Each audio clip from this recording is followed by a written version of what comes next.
Concrete का बुखार, भारत में बढ़ती गर्मी और उससे निपटने की चुनौती। भारत को शहरों के लिए हरियाली और परावर्ती सामग्री अनिवार्य बनानी चाहिए।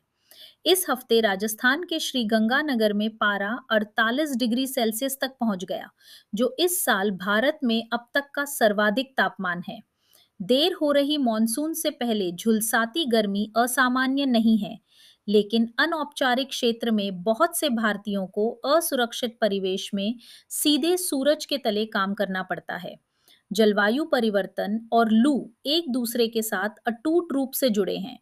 भारत के मौसम विज्ञान विभाग के आंकड़े दिखाते हैं कि भारत के मुख्य लू क्षेत्र, जिसमें मध्य, उत्तर, पश्चिम और पूर्वी तटीय क्षेत्र शामिल हैं, या कहें कि भारत के कुल जमीनी क्षेत्रफल का लगभग 30% हिस्से में साल 1961 से लू चलने की आवृत्ति में प्रति दशक 0.1 दिन की बढ़ोतरी हुई है। लू की अधिकतम अवधि में प्रति दशक 0.55 दिन की वृद्धि हुई है और विश्व मौसम विज्ञान संगठन ने जब से रिकॉर्ड रखना शुरू किया है, 2015 से 25 के बीच का सबसे गर्म यह साल है। लेकिन ये आंकड़े जिस उत्सर्जन की देन है, वह तो केवल पहला कारण है। जो चीज भारत की गर्मी को अद्वितीय रूप से प्राणघातक बना रही है, वह सिर्फ पर्यावरण नहीं है। भारतीय नगरों में शहरी ऊष्मा द्वीप अब अपने आसपास के ग्रामीण इलाकों से 2 डिग्री सेल्सियस से 10 डिग्री सेल्सियस ज्यादा गर्म रहते हैं। यह अंतर कंक्रीट, डामर, पेड़ों की कटाई और दफ्तरों को ठंडा करने वाले हजारों एयर कंडीशनरों द्वारा उत्सर्जित अपशिष्ट ऊष्मा से निर्मित होता है। दिल्ली की औसत आर्द्रता साल 2015 से 19 और साल 2020 से 24 के बीच 8% अंक बढ़ गई। इसका बड़ा कारण ग्लोबल वार्मिंग से कहीं ज्यादा शहरी सतहों का लगातार सील होते जाना है।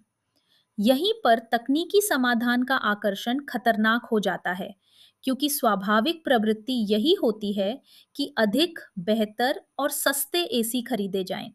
इससे सुविधा संपन्न कार्यालय कर्मियों का बचाव हो सकता है, लेकिन विशाल बहुसंख्या, जिसमें से अनेक खुले में काम करने वाले कामगार और सड़कों पर सामान बेचने वाले हैं, की कीमत पर। यह उलटबांसी है कि मशीनें ऊष्मागतिकीय अर्थ में समस्या को ईंधन प्रदान कर रही हैं। इसके बजाय जिस चीज की जरूरत है, वह अनाकर्षक, धीमी और राजनीतिक रूप से मुश्किल है। शहरी डिजाइन जो परावर्ती सामग्री और हरियाली को अनिवार्य बनाए।